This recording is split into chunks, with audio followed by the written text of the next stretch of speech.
The truth about the U.S. economy and the U.S. job market is being obscured from the public. And you can see that in today's non-farm payroll numbers that were released earlier today. And the headlines surrounding these, like this one from the Wall Street Journal. Job gains picked up in December, capping a year of healthy hiring. Unemployment held at 3.7% last month, and hiring was revised lower in prior months.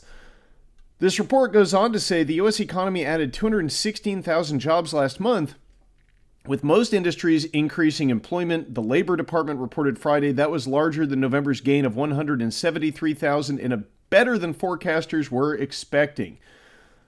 Yeah, so that paints a pretty rosy picture, doesn't it? Sounds good. Well, we're going to get into some data in today's live stream, which shows that all is not as it appears, according to these rosy headlines. And there's actually a lot of decay in the U.S. market, the labor market, and the economy. And, honestly, for us gold and silver stackers, I think that this is a bit of a gift. Really, we should be thanking the administration and the mainstream media propaganda machine for convincing everybody that the economy is okay and that the job market is strong. And you can kind of see what I'm talking about if you take a look just at the chart of gold and silver from today. So off to a pretty good start earlier in the day, but you can see the gold price was coming down. This chart courtesy of SD Bullion, by the way, channel sponsor. It's where I buy my gold and silver. Also, silver price, same thing. Actually had a pretty nice gain earlier in the session, but throughout the session, the price has been coming down, giving up gains. Basically the same thing across the board for U.S. markets. The S&P 500 in the red, all the major indexes in the red today following this non-farm payroll report. And you might wonder, why is that? Well, the answer is that it's still the paradigm of good news is bad news, because it's all about what the Federal Reserve is going to do next, or at least what markets anticipate the Fed will do next. Because in this funny, manipulated, clown casino economy that we have, the real price discovery mechanism is basically absent. I mean, prices are being driven almost solely by what the Fed is going to do next, or what the markets anticipate will be coming next from the Federal Reserve. Sure, supply and demand still probably plays some role, but overall, it's all about the Fed. And you can see here from the CME FedWatch tool, we're looking at the probabilities for rate cuts at the March FOMC meeting. And just look at where they're at right now. We've got a 31.7% chance being priced in that rates will stay where they are at. Now look at where they were a week ago, December 29th, 2023. You can see there was only an 11.5% chance being priced in of the Fed maintaining rates where they're at. So the anticipation of cuts is getting some cold water thrown on it by things like this non-farm payroll report. They're saying it beat expectations. It's a strong market. Why would that affect the Fed? Well, if the economy is strong, the Fed is going to be less likely to cut, right? Because inflation, the fight against inflation still isn't done. If the economy is strong, that means the Fed may not be cutting as much. That's how markets are interpreting this data. But we're going to get into now some charts. These are from a Zero Hedge article. I'm going to forgo the article itself and just look at some of the data that was presented in this Zero Hedge article today, because it's really telling. A few charts here that I think we need to take a look at. First of all, of the 11 months previous, 10 of those months, the jobs numbers have been revised lower. The only standout is July, where the revised numbers actually came out higher than the initially reported number. But 10 of the 11 months all being revised lower. In fact, November, just today with this report, was revised lower than the initial reading. So what do you think is going to happen next month? What are the odds that this strong jobs report is going to be revised lower? And why does the administration push for these cooked numbers to come out? Well, it's because people always pay attention to the most recent month. They don't really watch those revisions. They're just trying to take credit for, the Bidenomics strong economy. But I think we all know these numbers are cooked. But it's not just that. I mean, we can look deeper into the report. Look at this. This is the change, the monthly rate of change for full-time jobs. And if you factor that in, the difference between full-time jobs and part-time jobs, it's a huge loss. It's actually the biggest decline in December of full-time jobs since the massive COVID spike down. So, how good does that sound, right? The biggest loss of full-time jobs. So what's offsetting that? Well, it's part-time jobs. People are taking on more and more part-time work. You can see that in this chart. This is a chart of the number of multiple job holders. And I see Never Look Back in the chat here saying, you must be hitting some nerves, Smart Silver Stacker, because I received a notification late. Well, yeah, I'm sure that the algorithm is not particularly keen on promoting the truth about the jobs numbers. So do me a favor if you're watching this, help get this information out there. Smash that like button for me. If you haven't subscribed to the channel yet, do that as well. That is very helpful. And, leave a comment too and mention, your thoughts in the chat. All of that is very helpful for promoting these videos.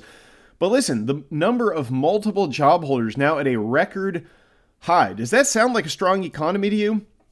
Full-time jobs plummeting, multiple job holders record high. I don't think so. I mean, this is a sign that the job market is weak, that consumers are broke, having to go out into the market and get part-time jobs, low-paying part-time work just to try to help make ends meet. This is not the sign of a strong economy that we are being told. The truth is being obfuscated here. And, it's not just the jobs report. Sure, if you dig into the jobs report, it doesn't look good. But let's take a look at some other data, which indicates where we're at. This is a story from Reuters from 2 days ago. U.S. bankruptcies surged 18% in 2023 and seen rising again in 2024.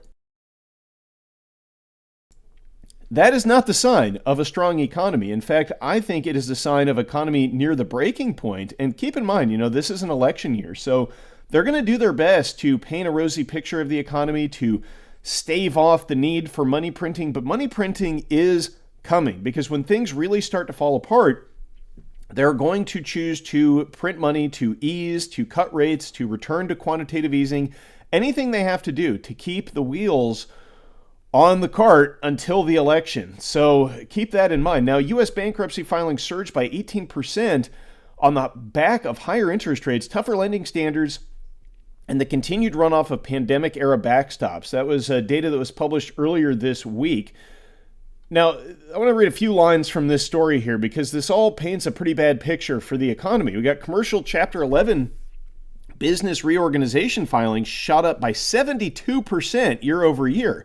Consumer filings, there's a lot more consumer filings, so that's why we get the overall number of 18%, I think. But those rose from 18% to 419,000 from 356,000 the year before. And for the final month of the year, total filings dipped to 34,000 from 37,000. I'm rounding these numbers just for, ease of pronunciation here in November, though they were up 16% year over year. Bankruptcy case counts are expected to keep climbing in 2024, though there is still some distance to go to top the 757,000 bankruptcies filed in 2019. Now, you're going to hear a lot about this, about how things are still better now than they were pre-pandemic. Well, keep in mind that since the pandemic, they printed something like $4.5 trillion. Now, they've kind of walked that back a little bit with quantitative tightening, but there's still a lot of money sloshing around in the system from that round of QE, but it is drying up. And, I want to talk about something else because, delinquencies. This is delinquencies on credit cards. And this is something that I've heard both Biden and Powell comment on about how they're still historically low. They're still lower than pre-pandemic or close to pre-pandemic levels. First of all, you see that when they were printing, stimulus checks and mailing those out to people, the delinquency rate on credit card loans hit a record low here in 2021. Now, they're moving back up at a pretty good clip, but you can see they are still well below the levels, say, from the mid-2000s, from the great financial crisis, etc. But now let's change this chart from the absolute numbers, the delinquency rate, to the rate of change year over year. Now, this is starting to look a little more ominous, right? This is the rate of change of delinquencies on credit card loans. And you can see that this chart goes back to 1994. And we're actually at the highest rate of change. That is the highest increase in the pace of delinquency rates on record, even exceeding the height of the great financial crisis in 2009. So, how strong is the U.S. consumer? How strong is the economy? This is why people are being forced to go into the economy and get all of these part-time jobs. They're forced to go into the job market and get part-time jobs they'd probably rather not have, low-paying, relatively low-quality jobs. And look, I've had part-time jobs. There's nothing wrong with it, but it's just a sign that the U.S. economy is not as strong as we are being told. Take a look at this. I just wanted to throw this in for good measure. This is some more data that we got updated today, the most recent data from January 3rd.